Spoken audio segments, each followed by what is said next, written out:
in his speech during the official opening of the 5th session of the 13th National Assembly. Correct. As people of Northwestern Province, we thank him for this board agenda. Correct. And I pledge that Northwestern Province will continue to implement these initiatives so that the prosperity and well-being of our people continue to rise. On behalf of the people of Northwestern Province, and indeed on my own behalf, we are always saying, when we have given a tick to President of Republic of Zambia, meaning a tick, whatever is happening in Northwestern Province. As I express our deep gratitude to His Excellency and the new Dawn government, UPND, for touching our lives where we needed it most. Mr. Speaker, I thank you for this opportunity. Quality. The Honorable Minister of Lands and Natural Resources. Hello, Minister. Minister, quickly. Thank you, Mr. Speaker, for giving me this opportunity to contribute to the presidential address. The President's speech was anchored on the theme consolidating economic and social gains towards a prosperous, resilient, and equitable Zambia.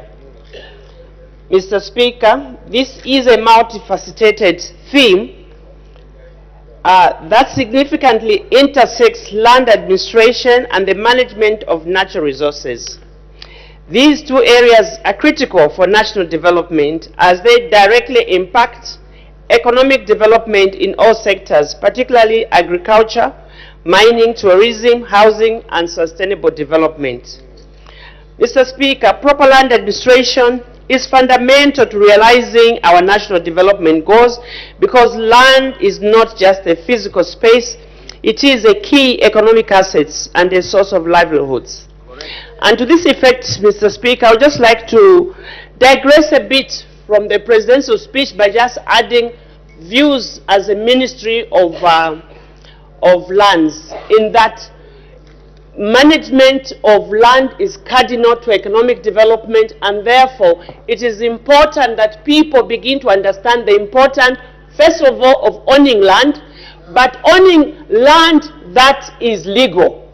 I think that point I would like the Zambians to get it, and also just to appeal to citizens that they must be careful when buying land. They must make sure they validate, they do due diligence that the land is available and that there's nobody with a title, and that is and if they have a title, that it is a clean title. And how do you find out? You can find out by ensuring that you go to the Ministry of Lands and you do a validation to the Office of the Commissioner of Lands. The truth of the matter, Mr. Speaker, today we have multiple titles that over time people have gotten, some of them illegally. So we've got to be careful. Proper land administration, as I said, is fundamental to realizing national development goals because land is not just a physical space. It is key economic asset and a source of livelihood. And Mr. Speaker, when we're talking about land, we're talking both customary land and state land. It's all land. And just this afternoon when the President was meeting with all the traditional leaders in Zambia, including their Royal Highnesses and Paramount Chiefs and the kings, their majesties, it was clear that much of the land Zambia has is still in the hands of our traditional authorities. It is said 70% of land in Zambia is customary land and only 30% is state land. But I want to say this, whether customary, whether state land, it is all land. What is important is for the Zambians to understand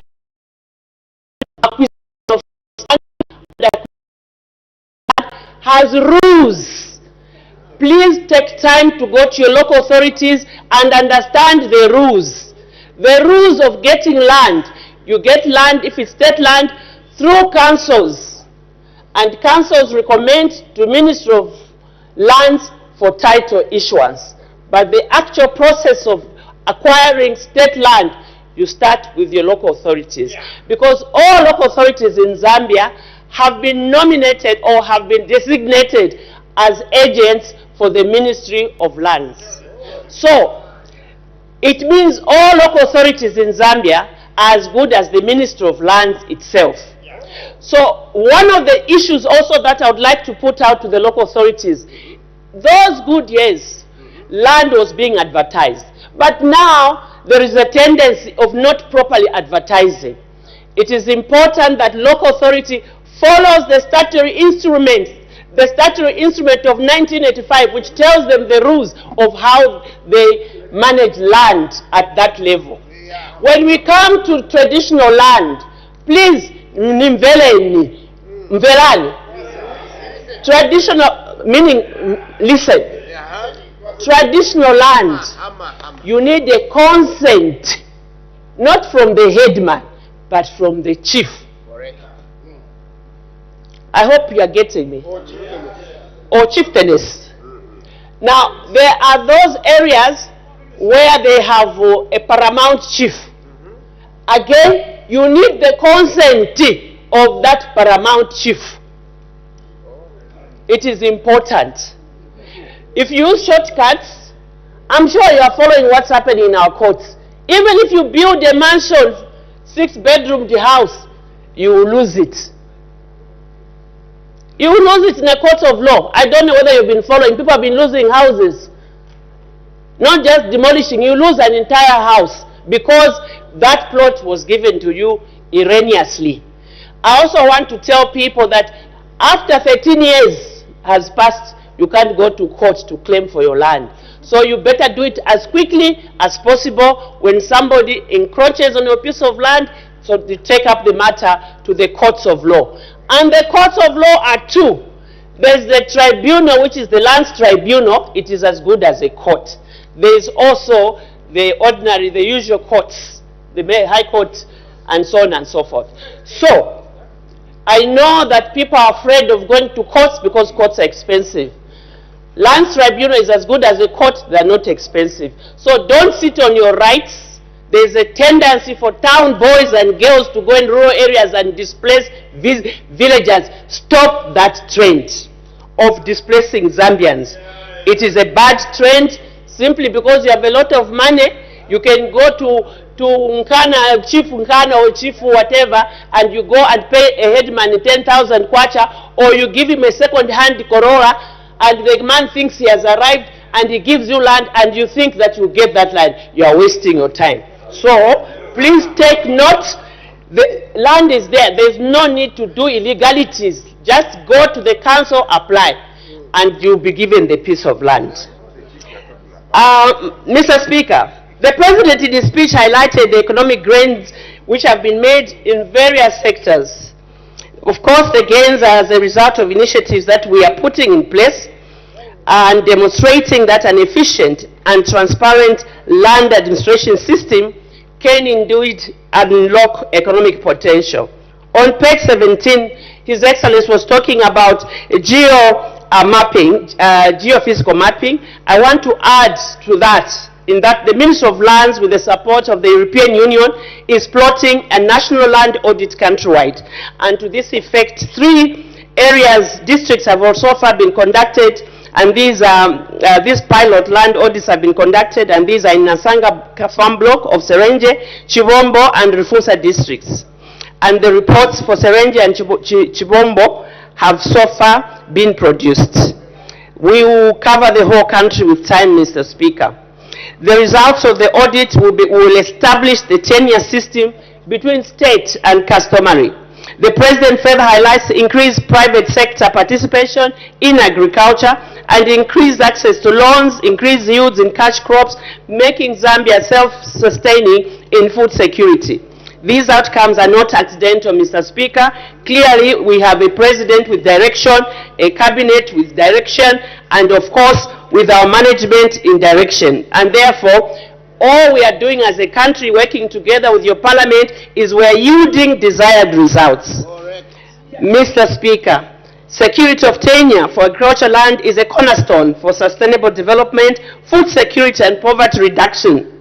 Security of tenure provides some degree of confidence that land users have in the ability to retain control over their land and its benefit, and to enforce their rights in the face of disputes and competing claims.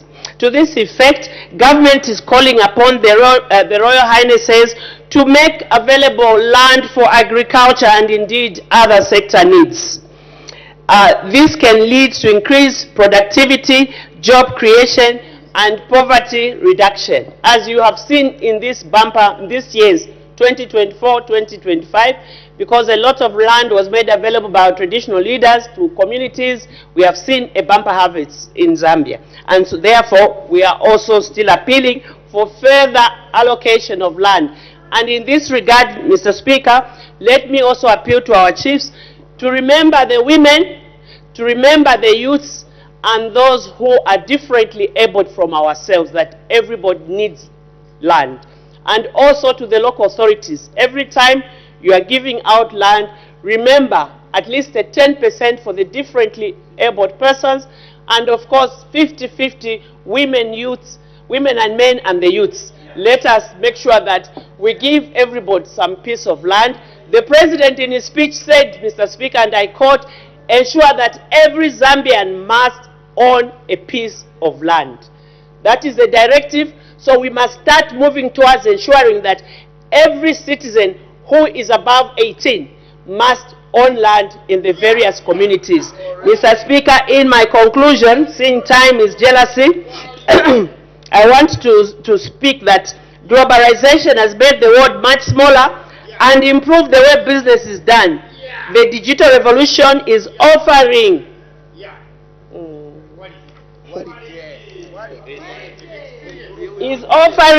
limitless opportunities to accelerate the socio-economic development.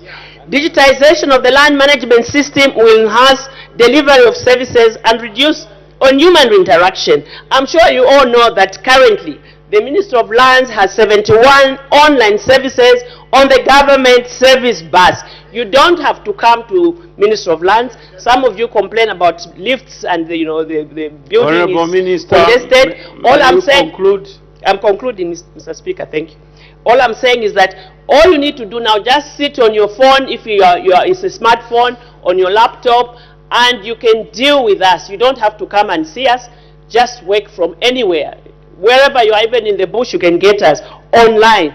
In conclusion, Mr. Speaker, effective land administration is indeed a prerequisite of economic growth and sustainable development, Mr. Speaker. And I'm happy to say that our budget will go towards ensuring that more resources are allocated to the lands tribunal to ensure that most of these disputes in land are dealt with this year going forward. Thank you.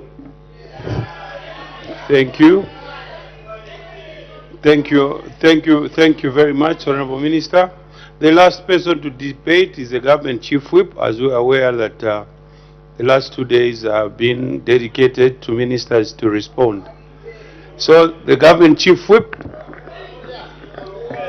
Thank you so much, Mr. Speaker.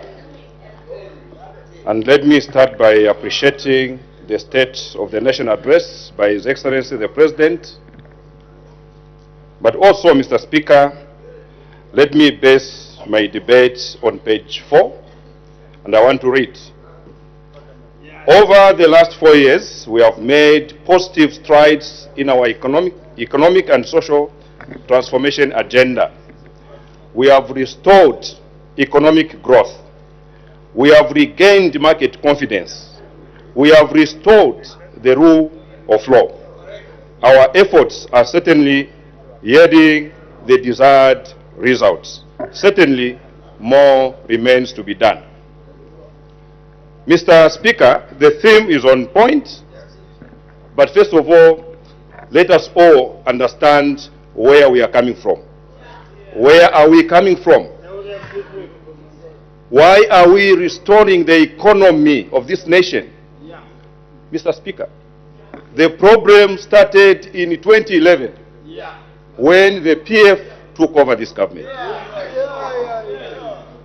Mr. Speaker, you should be aware that in 2011, the GDP of Zambia was at more than 23 billion. And the growth rate was at 5.7%. When our friends took over, things started going down. Don't run away, just calm down. Come and sit and listen. Mr. Speaker, we saw the Eurobonds being misused. We saw mines, Mr. Speaker, closing. We saw, Mr. Speaker, employment freeze. There was nothing like employment under CDF.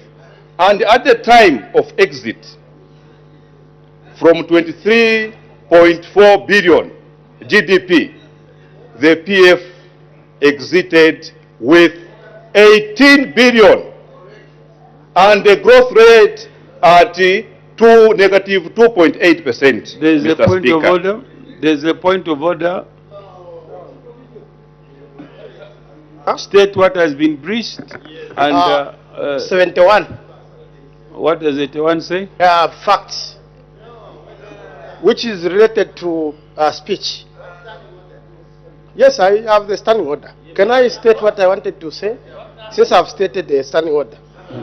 Is the honorable member of Parliament in order to mislead the Zambians that employment and other factors started only going down when the PF took over? Hello.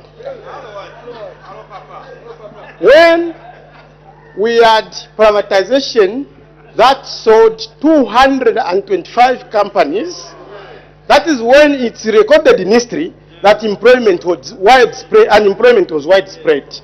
That is what is recorded in the history of Zambia. And this privatization, I'm not affiliating it to anyone, but that is when... Honorable member, you are now debating. No, I'm just trying to provide the backup to my point of order. So is it in order to... Honorable member, you are debating. Okay. Is it in order to insinuate that unemployment rose from 2011 to this time? Has he forgotten the period of privatization where we... Honorable member, you are debating. Well, I should make a ruling. The honorable member or the government chief whip is basing his facts on the time when there was transition between MMD and PF. So he's talking at a time when government transitioned from MMD to PF. He's basing his records at that period. Yes. So the honorable government chief whip is not in order. He's very much in order. Thank you so much, Mr. Speaker, and I would like our MP to do more research. Then he is going to find the truth. Mr. Speaker, it was chipante-pante, Mr. Speaker. That is why, meaning that there was no direction in the PF government. It was chipante-pante. Now chipante-pante meaning what? They were shooting blanks everywhere. Mr. Speaker, the PF government was also very consistent in terms of policy direction undermining. And that is why we saw giant mines like Mopani folding their bags, KCM folding their bags, and also threats to Kansanshi. That was the only existing mine, Kansanshi and Rumwana. They were also prepared to go. Mr. Speaker, these are the problems that the New Dawn government have picked. When you hear the government having restored the economic growth, we are not coming from an easy place. We are coming from a very difficult place. So, this theme for this year translates into reality on the ground. This economy was run down. There's no two way about it. So, the efforts that this government is making is benefiting the people, Mr. Speaker. Today, Mr. Speaker, you talk of CDF. And I wonder how members of Parliament debate. Even if you want to underplay what CDF is doing, you cannot start comparing it to percentages and all. Of course it can be 2%, but what is the impact on the ground? Let's go back and see if you can also tell us the percentage of the CDF that you failed to give the members of Parliament between 2016 and 2021. Mr. Speaker, we spent less than 3 million in 5 years. Today, members of Parliament are boasting of coming back. The other member of Parliament was actually debating yesterday that even the numbers will change for those that would come back to the House. Why? Because the President has increased the CDF to what it is today. When you talk about development, you talk about the change that is on the ground. At what level, Mr. Speaker? In this country, if there will be a member of Parliament who would not succeed in terms of deliverables, then he is not capable to be a member of Parliament. Because the money is there. The money is there. We have every gun to shoot and on the target. Mr. Speaker, let me go down to Northwestern Province. In Northwestern Province, we have benefited with the investment, especially under the mining sector. The President was just commissioning the S3. You have heard the minister debate. More than $1.2 billion. Lumwana itself is investing more than $2 billion. There are other investments. Northwestern now boasts of the first ever nickel mine, the biggest in Africa. Mr. Speaker, we also have the Robito corridor that is coming through Northwestern Province. And that will also bring the economic transformation. The first railway line passing through Northwestern Province. With the good road infrastructure. It is coming. And when we say this, we are talking about a working government.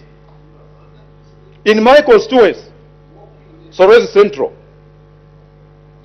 Mr. Speaker, I boast that every ward in the constituency, at least there is something.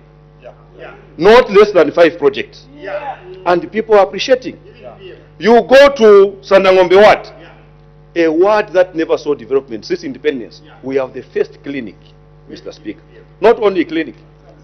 The President is here, Sandangombe ward. The President is saying whatever you build, put water there. We have put water there. We have built houses there. We are even now, for the first time, trying to clear a road from town to Kivu, 40 kilometers, using CDF. We are opening up the road to Kivu, 40 kilometers. For the first time, the farmers will enjoy. Because we are opening up this road to benefit the farmers and also to encourage farming in Sorwezi Central constituency. And now, Mr. Speaker, for the first time in Sorwezi Central, we are building double-story classroom blocks. We have 5 of them. It has never happened. And people are happy. So this CDF, members of Parliament, we must appreciate where it is due. This CDF is a game changer. It has changed a lot of places, all the constituencies in Zambia. If it has not done that in your constituency, then you are the problem.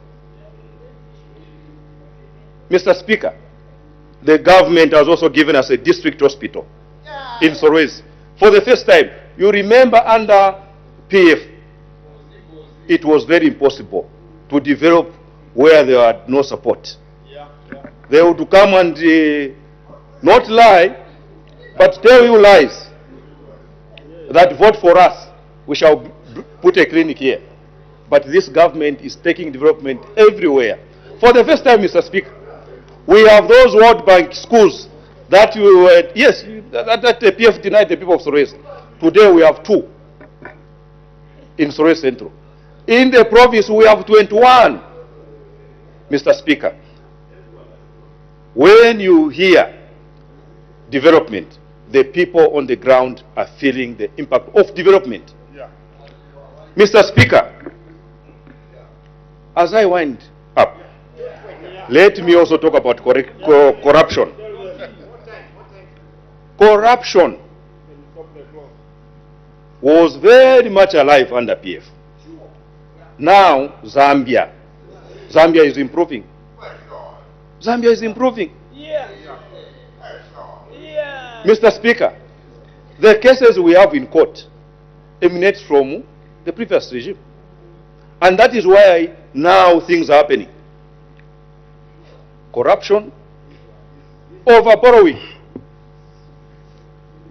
Borrowing without plan. That is what plunged this economy in negative. So, Mr. Speaker, tomorrow I'll be joining the Minister of Small Scale in my constituency, Rwest Central. Tomorrow morning, we are going to open the industrial yards for the youth. So, youth employment is there. Talk about teachers, the nurses, the military themselves, the police. I think it is important that the Honorable Minister of Sport pointed out a lot of institutions that have employed Zambians. Mr. Speaker, I thank you.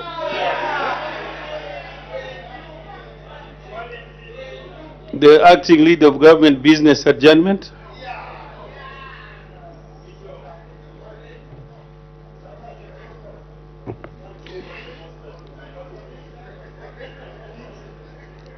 Mr. Speaker, thank you very much, Mr. Speaker. I beg to move that the House do now adjourn. Order. Order. As no notice of an item for debate on the motion of adjournment of the House has been received, I put the question. The question is, the House now adjourns. Any debate, any objection? The question is agreed to. The House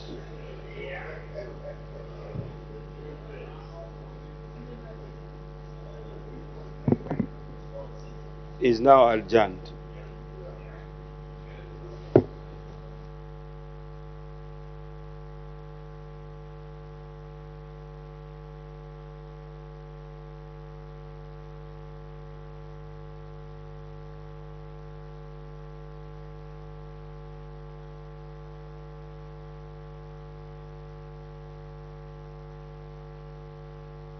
Consideration just before the business for today has been concluded was the motion of thanks that was moved by Chisamba Member of Parliament, Chushika Sanda, that the President, that they have been debating the President's address to the House for 12 September 2025. And this is at the official opening of the 5th session of the 13th National Assembly by the President of the Republic of Zambia, Mr. Hakainde Hichilema. And just before adjournment, we had the government chief whip who had just added his voice to the motion. Earlier on, there was Minister of Lands, Honorable Sylvia Masebo, who debated, and the others included the Minister of Defense, Honorable Ambrose Lufuma, Minister of Agriculture, Honorable Ruben Mutolo, and also Minister for Western Province, Mr. Kapelwa Mbangweta. We also had the Minister of the Green Economy and Environment, Honorable Mike Mposha, and also the Minister of the Minister of Small and Medium Enterprises, Honorable Elias Muganga, Minister of Youth and Sport, Honorable Elvis Nkandu, Minister of Southern Province, Honorable Credo Nanjua, and also Minister for Copperbelt Province, Elisha Matambo, and the Minister for Northwestern Province, Robert Elihefu. So those are some of the members of Parliament, ministers actually, that have debated the motion of thanks this afternoon.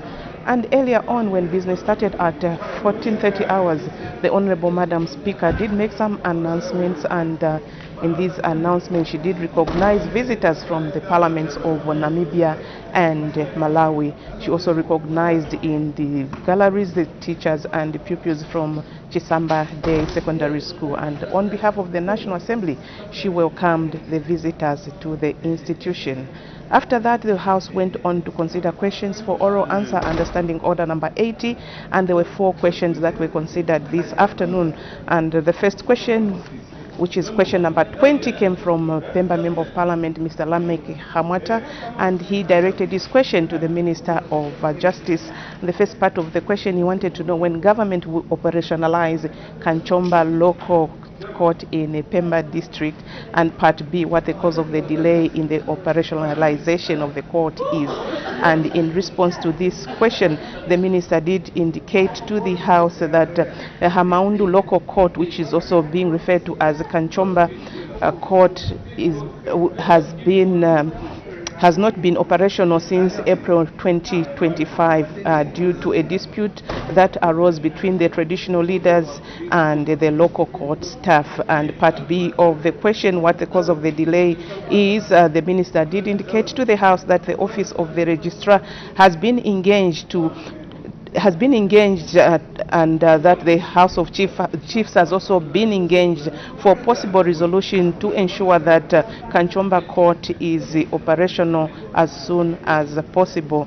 And the other question we had on the floor of the House today was coming from Fera Member of Parliament raised by Mr. Emmanuel Tembo, and he directed his question to the Minister of Home Affairs and Internal Security. And part A of the question, he wanted to know whether government has any plans to construct a correctional facility in Luangwa district, and part B of the question, if so, when the plans will be implemented. And in response to this question, the Minister of Home Affairs indicated to the House that yes, government has plans to construct over 400 inmates holding capacity correctional facility in Luangwa district. And part B, when the plans will be implemented, the minister indicated to the House that the plans will be implemented when funds are made available. And the other question on the floor of the House came from Mlobezi Member of Parliament, Mr. Raphael Mavenga. He directed his question to the Minister of Local Government and Rural Development. And part A of the question,